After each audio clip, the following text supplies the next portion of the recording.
আজকে আমাদের কর্মসূচি হচ্ছে কারিগরি ছাত্র আন্দোলন বাংলাদেশ কর্তৃক পূর্ব ঘোষিত কর্মসূচি অনুযায়ী আজকে আমরা সারা বাংলাদেশের সকল পলিটেকনিক এবং কারিগরি সেক্টরের সকল শিক্ষার্থীরা আজকে অবরোধ কর্মসূচি পালন করছি।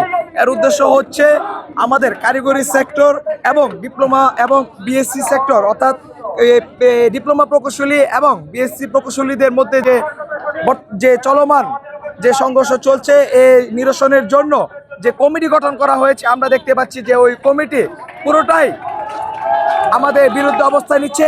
আমরা চাই ওই কমিটি অতি বিলম্বে যেন ঘোষণা করা হয় বাতিল হিসাবে।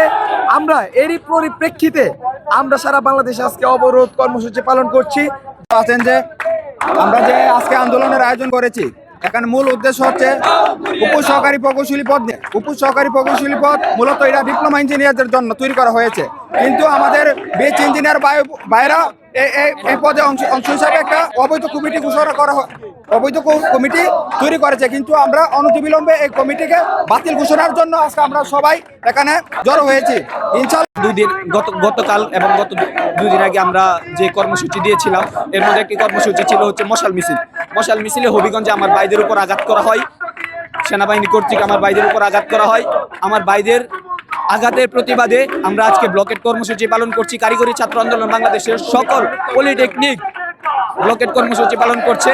এক হচ্ছে আমাদের ভাইদের কেন আঘাত করা হলো তার জবাব চাই।